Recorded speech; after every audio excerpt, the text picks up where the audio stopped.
ദേ ഈ ഒരു ഐറ്റം ഇല്ലേ, എത്ര കഴിച്ചാലും മതിയാവില്ല. വായിലിട്ടാൽ അലിഞ്ഞു പോകും. അത്രയ്ക്ക് ടേസ്റ്റാണ് കേട്ടോ.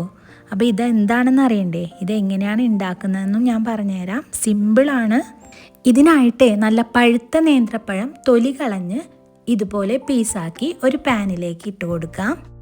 ഇതിലേക്ക് കുറച്ച് വെള്ളം ഒഴിച്ച് പഴം ഒന്ന് കുക്ക് ചെയ്തെടുക്കാം. വളരെ കുറച്ച് വെള്ളം ഒഴിച്ചു കൊടുത്താൽ മതിയാകും. ഇനി ഞാനൊന്ന് കവർ ചെയ്ത് കുക്ക് ചെയ്തെടുക്കുന്നുണ്ട്. പഴം ഒന്ന് കുക്കായി വരുമ്പോൾ ഇതിലേക്ക് കുറച്ച് ശർക്കരപ്പാനി ഒഴിച്ചു കൊടുക്കാം. നിങ്ങൾക്ക് എത്രയാണോ മധുരം വേണ്ടത് അതനുസരിച്ച് ശർക്കരപ്പാനി ഒഴിച്ചു കൊടുത്താൽ മതി. ഇനി പഴം ഒന്ന് കുക്കായി ശർക്കരപ്പാനിയും വെള്ളമൊക്കെ ഒന്ന് വറ്റി ഒന്ന് കുറുകി വന്നോട്ടെ കേട്ടോ. ഇപ്പോൾ ചെറുതായിട്ട് കുറുകി വന്നിട്ടുണ്ട്. ഇനി ഇതിലേക്ക് 1 ടീസ്പൂൺ ഏലക്കാപ്പൊടിയും 1 ടീസ്പൂൺ ചെറിയ ജീരകം പൊടിച്ചതും കൂടി ചേർത്ത് കൊടുക്കുന്നുണ്ട്. ഇത് സ്കിപ്പ് ചെയ്തിട്ടാ, ഇത് ചേർക്കുമ്പോഴാണ് ഇതിൻ്റെ കറക്റ്റ് ടേസ്റ്റ് കിട്ടുന്നത്.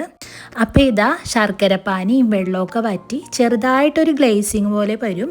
ഈ ഒരു ടൈമിൽ നമുക്ക് നല്ല കുറുകിയ 1 കപ്പ് തേങ്ങാപ്പാൽ ഇതിലേക്ക് ചേർത്ത് കൊടുക്കാം.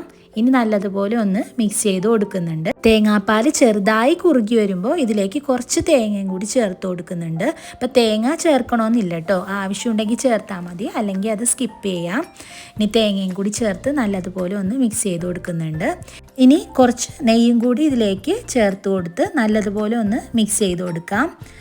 ഇനി ടേസ്റ്റ് ബാലൻസ് ചെയ്യാൻ 1/2 ടീസ്പൂൺ ഉപ്പും കൂടി ഞാൻ ചേർത്ത് കൊടുക്കുന്നുണ്ട്. അതിനുശേഷം നല്ലതുപോലെ ഒന്ന് മിക്സ് ചെയ്തെടുക്കാം. അപ്പോൾ ഇതാ നല്ല ടേസ്റ്റി ആയിട്ടുള്ള പഴനുറുക്ക് ഇവിടെ റെഡി ആയിട്ടുണ്ട്.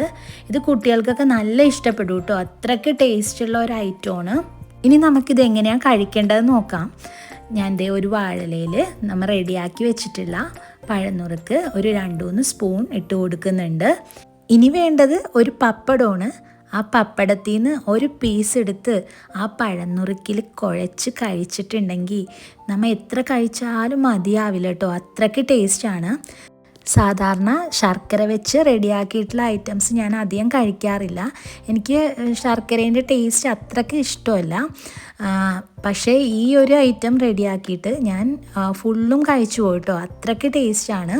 അപ്പം നിങ്ങൾ റെഡിയാക്കാത്തവരാണെങ്കിൽ ഒന്ന് റെഡിയാക്കി നോക്കിക്കോ. റെഡിയാക്കി നോക്കിയിട്ടേ ഇഷ്ടമാണെങ്കിൽ ഒന്ന് കമൻറ്റ് ചെയ്യണം കേട്ടോ. ഇനി അടുത്ത നല്ലൊരു വീഡിയോയുമായിട്ട് വരാം. Thanks for watching.